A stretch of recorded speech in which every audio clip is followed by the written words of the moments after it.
Until this fallout over leadership of the UDP, a lot of people thought you were de facto leader of this country. That A.N.M Darboe was elected in 2016, yes. But Ousainou Darboe, after he came out of prison, pardoned by A.N.M Darboe, literally ran this country. You could do anything and everything you wanted with government. And some say you did. That's absolutely false. And I say it here again. Except at cabinet, where I participate in discussions and make my views known. I have never had any discussions with Barrow.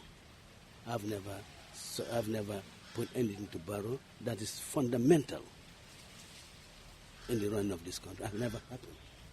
In fact, as foreign minister, I was most of the time out of the country. I was most of the time out of the country. You know, of course, trying to launder Gambia, you know, because our gentleman who was in charge, you know, had really created a very, very bad impression of the Gambia. You know, has dirtied us. So we have to launder the Gambia. You know? And I hope I did what I wanted to do. Or maybe I didn't do all, but I hope I did a little bit of what I wanted to do. Of course, as vice president, if you see the constitutional arrangement, vice president is very much ceremonial. It's very much ceremonial. Why did you take the job then? When it was given you could have said, well, I'm more effective as a foreign minister than, you know, being taken to a position where I wouldn't be much effective. Well, you know, you know, if I've never thought of that, but then pointed that, you know, the president, you know, he chooses, you know, in what capacity he wants you to serve with his cabinet. So I couldn't make. It's not in me, or it's not for me to make a choice to say that, well, you have me foreign minister. That's what I want to take me to a more effective ministry. You know? Probably in Jawara's time, vice president had some executive functions, because I think the vice presidents used to carry some other ministers. Like, I think Honorable B Darboe was vice president as well as Minister of Education. Yes. Yeah? And I think Hassan Musa Kamara was also carried another portfolio. Yeah? So, really, for me, the vice presidency, you know, should really have some executive role. You have some satellite institutions, population, Office of the Population Control, NANA, and all those. National Disaster Management. National Disaster Management. Yeah, you have those satellites, satellite institutions, you know, under the vice presidency, you know. But then the sort of executive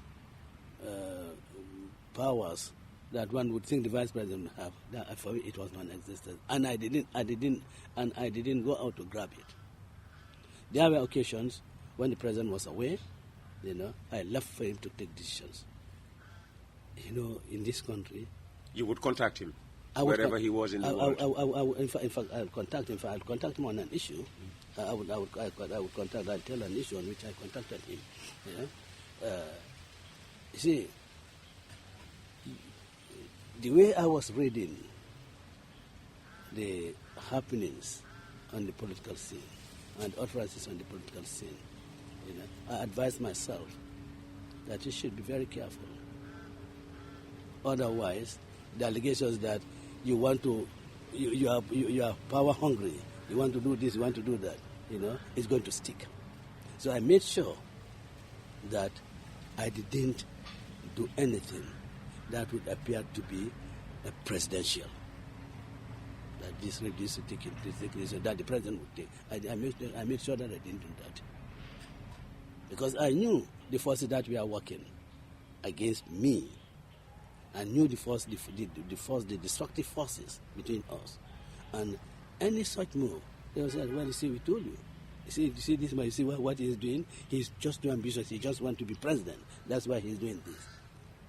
Those allegations were made irrespective of course, you doing your best, of course, apparently, to make sure that they were never made. Because after you left, that was the allegation, that you were undermining his presidency. That's right. And fortunately for me, nobody has come out to say this is what he has done to undermine the president. I know that he was told that I had a group of people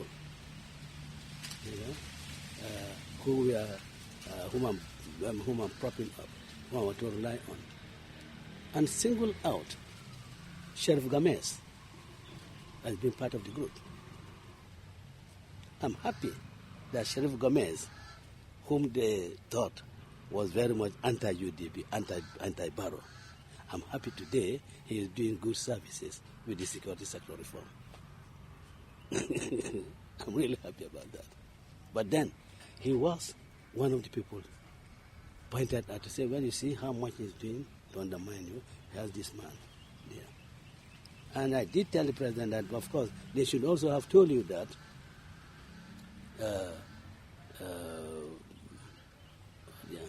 this gentleman with the supersonic, that he was also there. He was a classmate, Barrow's classmate, a good friend of Barrow. Yeah, I said that they should also have told that he was there. But I said, look, we want to utilize every talent in this country. And this is where we can go forward. We should really forget,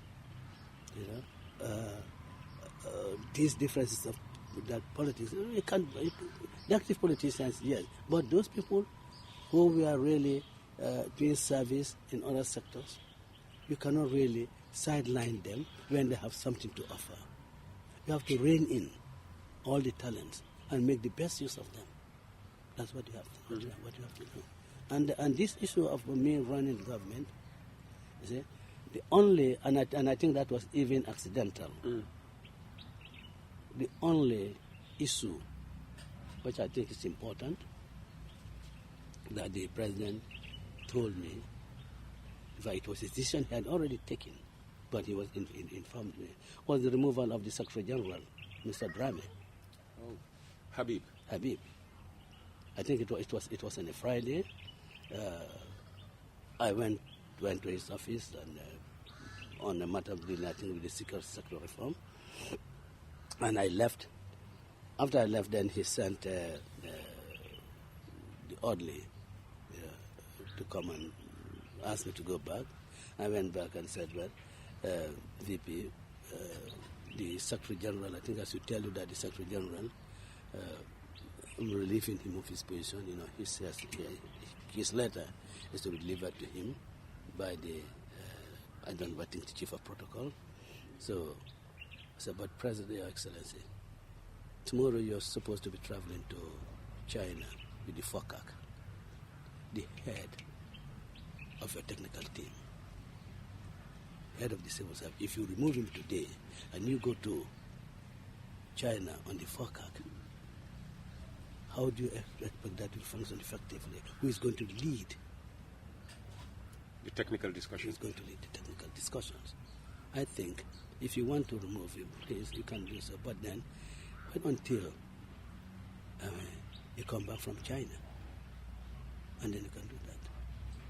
So I was not consulted before the decision was taken. But when the decision was taken, informed, and this is what I told him. And then he called him Mr. Sise, the chief of protocol, Alaji, and so told Alaji, well, this is a public, and Alaji is hearing me, the president is also, if he's honest, and said, chief of protocol, this is what vice president thinks, and I said, yes, I think he's right. So Habib survived that day. Well, yes, until they returned from China. So just to say that I have never been consulted on any major decision. Did he know going with you to China that his head was on the chopping block? Well, I don't know whether he knew. But Gambia being what it is, maybe he knew, or he must have suspected. Maybe he knew, he must have suspected. Apart from that, when I was in the foreign ministry, I would things that I would tell him that we should do this. He says, well, I will consult with my technical advisors. And then one of us said, Your Excellency, your principal advisors in this government are your ministers. I said, in Minister of Agriculture, OJ is your principal advisor. You cannot rely on anybody. It's OJ that you have to rely on.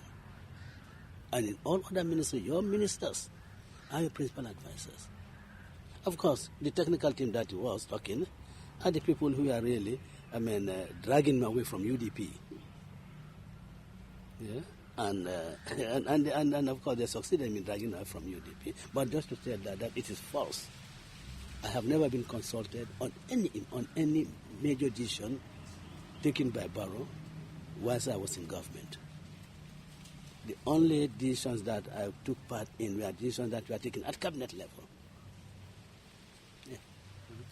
Do you think you would have been most effective as Attorney General and Minister of Justice? Because the rumor one heard after you were pushed out of government was that you were first offered, that Barrow initially wanted you to be his Attorney General and Minister of Justice because of your legal background, but you chose to become Foreign Minister.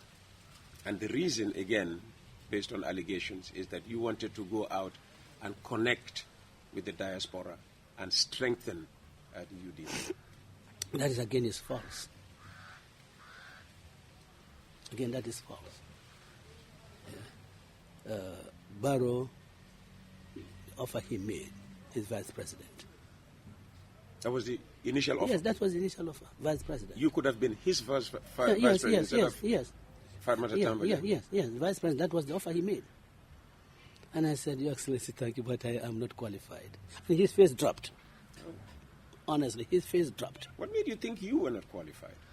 Because the qualifications for presidency is the same as vice president. On what? On what? 65, academic? No, 65 each. On the basis of age? On the basis of age. I said I'm not qualified. Because what disqualifies me as a presidential candidate is what disqualifies me as a vice president. Honestly, his face dropped. And he said, I really wanted you to be there so that you would be going to the meetings. He said, in fact, he said, I don't like traveling. He said, I don't like traveling. So you'll be doing this. Where I should be, you go to represent me there. I said, but unfortunately, I cannot. Yeah. And then he had told me, that he had, in fact, when we were having discussions, but Tembedu was somewhere, and he said that Ba was helping a lot around, so he decided to make him Attorney General. I said, that's very good. You did not choose Ba? No. Ba was the president's idea? In fact, to be quite honest, Peter, I did suggest some names to the president for ministerial appointment, but none of them were appointed. The current Minister for Civil Service Affairs was one of the persons. Mr. Babukar Mbaibo? Yes, because I looked at his track record. I was in opposition, but we look at this from that distance. We see these people, we see their performance, we see their attitude to work. And I said I thought he would be a wonderful minister, for higher education. And I thought that, look, Adelaide Sose would be a good minister for basic, for low and basic education. Basic and secondary. Basic and secondary education. Look, I think these are two good people who would be there. And of course, our Alkali Conte. I said I think he would be a good minister for tourism. And Ibrahim Asila, I said I thought he would be a good press officer for the office of the president. Not Minister of Information. Not Minister of Information, but and all the suggestions I made to him for appointment, none of them were. So it's false when they say these things. It is false. It's all try to make me look bad and try to make Barrow a saint, and then I'm the demon. That he was doing everything. And didn't I hear one of them say, "No, you're going to do that, so you're going to suffer." But then, I realized that really, in politics, demonizing your opponent, is probably thought to be one of the best things to do for your survival. Giving credit, to your opponent is thought to be really self-destructive, and I don't think it should be. You can still give credit to your opponent for anything that is done. If there's any qualifier, you can qualify it, but you cannot continue demonizing, unless, of course, if your opponent continues to do things that really warrant him being demonized all the time. The NPP, as you say, would be listening to this keenly. Yeah. And hearing you say that demonizing your opposition, for the sake of politics, is not right. They would say, well, that's exactly what the UDP does. The UDP never has, a good word to say about the NPP. How would you respond to that? Well, they would say, well, look at all the road infrastructure that we have brought in. We have said, look here, roads are important. But do you give them credit for that? Do you say, well, the NPP, they have done well, President Barrow has done well? We have said yes, roads have been constructed. Yes, this is good for development. But the fundamental things that you have to address first is the living conditions of the people. You want to address the health system adequately. You want to address the education sector adequately. You want to address the agricultural sector adequately. The human capital, that's actually, look, build that. And then these orders will follow. And of course, the Gambian people should now realize that building roads and so forth is not what the population should really be wanting all the time. So if roads are so important, if bridges are so important, Abdoulaye Wade would never have lost the elections in Senegal. What he did from Dakar to Touba, Macky Sall, the Funjunju, bridge, and other infrastructural development, the stadia, all these are what infrastructure that we see. No, but they are not what really provides for the Senegalese people. And also saying that, no, yes, these roads are good, but they are not what the Gambian people want. They are crying. If you look through some of the video footages in my tour, a young girl crying, say that they're hungry. A college student coming to say, look, we can't go to our classes regularly because the cost of transportation is prohibitive. $30 is not sufficient. A young woman tells me that I've left school for more than 2 years. I cannot pick up a job. This you hear them in videos. These are really the basic things that you have to address, and then come onto the roads. Nobody would say that roads should not be constructed. They should be. It's a question of whether prioritizing. You mentioned the cost of living. What will the UDP government do about the cost of living? I mean, how would you tackle it? And how is the party using it to its advantage in the build-up to 2026? Well, you see, because the cost of living, we don't talk much about it. It's the ordinary people themselves who talk about it. Yeah, but shouldn't you be talking about it? Well, we should. Because if you come into government and the cost of living has not been solved. What I'm saying is that we are not using it, as a campaign tool. The people themselves have realized it, and what we tell them is, what do we do now to make sure that you have a government that addresses this issue of the cost of living? Look, Peter, I think really, if you direct our resources into agriculture, into food production, and I tell people that when you say food production, it's just not rice. I mean, corn, maize, coos, findi. All these should be part of our food security agenda. Rice, yes, is the staple food. But now, with this age of, diabetes, you have to have other types of, food alternative that really assures you that at least you reasonably assures you that you will not, suffer from diabetes. So we need to really invest in agriculture. Now, when I left Janjambure to go to Bansang, I looked on the right-hand side, this huge expanse of rice field. Nothing is happening there. I spent the night in Kuntauru. Huge expanse of rice. Nothing is happening there. I thought that we should really focus more on food production. Let us divert, or let us apply a huge portion of our resources into agriculture so that we can be food self-sufficient. And I said, look, we should have a program,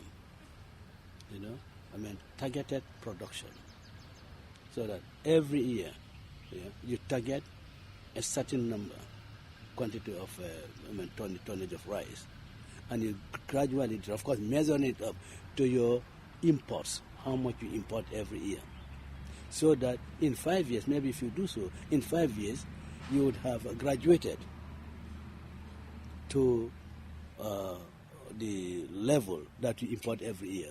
And then you could advance so that you can export. Yeah? Nigeria, they eat a lot of rice. And they also need, they're also not self-sufficient in rice. So you can import. So we could export you can export to them. This is what you should do. And I did congratulate the government for really the help that is given to Ja oil. And I think this should be encouraged. Have you been to see his farm? No, I have not. I have not been because, if I go there, they would not see that. They would think that these politicians. You think he wouldn't let you, into his farms just because he doesn't want to be associated with the opposition? I'm not sure that will be. But should business people take sides? Let me ask you that question. Should business people take sides? Well, people say, well, as a businessman, you have to hedge your bets. You have to be seen to support every party. Well, it is. I think it is only in Gambia that I see business people refusing to take part. In Nigeria, business people take part. Yeah. Other places, business people take part. In America, Elon Musk. Yes, business people take part. You don't take part. They take sides. I mean, you support. Yeah. You support the program, even the program that you support. If it's that party deviating from the program, you abandon them. Because I've sided you because I believe in this program. But would you like to visit Ja's farm? Of course, I would like to visit it. Yeah, but I have personally decided not to, because I do not want anyone to try to say, this man is UDP. Because if I go to visit his farm, they would extend to me all the courtesies. Well, you've been to my radio and nobody is saying I am UDP. Well, hopefully. That is what you think. That's what I think. That's what you think. That is what you think. We're talking to Lawyer Ousainou A.N.M Darboe. We asked our listeners to send in questions, and I have three ones that I want to read to you. Ibrahim Akoli in Spain wants to know what your position on ECOMIG, the ECOWAS military intervention force in the Gambia, is. He also wants to know what you think about the dominance of the CFA over the Gambian Dalasi.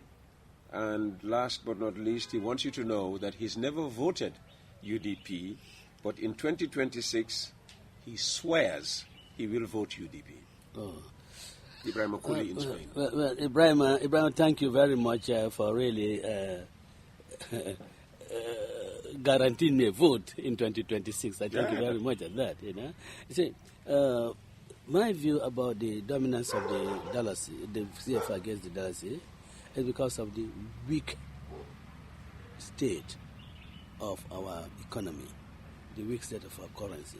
I hear minister say that because the CFA is pegged up to the euro, and that is why, and our Dalasi is not competing favorably against the CFA.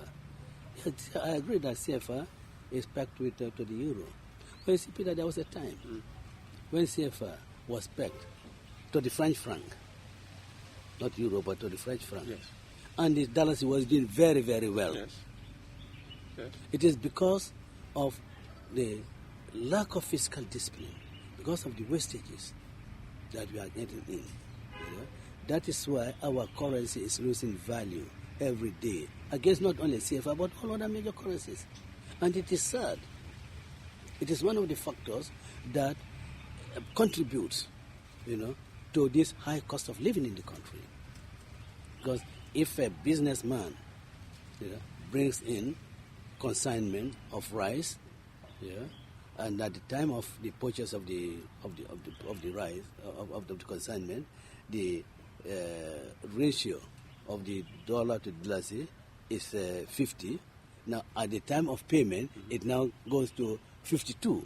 I mean, what do you expect? Yeah, you will look for an extra $2. That's right. For every That's right. So I mean, we have to do what really it takes to really save the Dalasi. And we cannot really be putting blame on the strength of other currencies, and ignoring our own way of handling the affairs in the country. It's our handling affairs of the country has contributed to this. Probably, I believe in 1994, the Dalasi would have been a convertible currency if the coup hadn't taken place. Ah. Absolutely. If the coup had not taken place, the Dalasi would have been convertible currency. Yeah? In fact, I know that before 1994, you can go with Dalasi to Nigeria and change it to CFA, to Naira. Oh yes, to Naira. So I think the honorable minister really and the central bank, I think they must do more. These very high-falutin statements, it's not what is really going to provide the panacea. We'll talk more on the economy as we continue this conversation. What's your position on ECOMIG? Ibrahim wants to know. Well, yeah. Well, ECOMIG, I think ECOMIG came in initially to protect the family. Initially, to protect the family. That is why you don't find them in any other place. When you say family, what do you mean? That's the president. The president and the first family. That's why you don't find them anywhere other than at the State House. So, and the reason for it is that at that time in 1994, it was believed that there were a lot of rogue elements in the Gambian National Army, and particularly and more so in the Presidential Guard. So really, you want to protect the president. You don't want to, and his family, you don't want to put them in a situation where those who owe loyalty, still owe loyalty to the former president, are in control of the institution. So you have to be careful. You cannot compromise that. But 8 years down the line, should that sphere still continue to exist? I believe that ECOMIG, it's time for ECOMIG really. It's time for them to leave. Otherwise, the Gambia government will not go seriously. Will not handle seriously. The security sector reform. Because if they handle this security sector reform by now, there should be no need for the ECOMIG to be here. By now, we will certainly have at least a presidential guard that is very Republican, that do not think that A.N.M Darboe is that or this particular is that. They would just do their work, as expected of them. In the 26 months you were in government, was the future of ECOMIG ever discussed in cabinet? No, because that was really the time when this security sector reform was being embarked upon. So it was certainly not. I don't think it would have been appropriate really to discuss whether this would be here or not. But then the concentration on the security sector reform should really have been pursued, with all seriousness.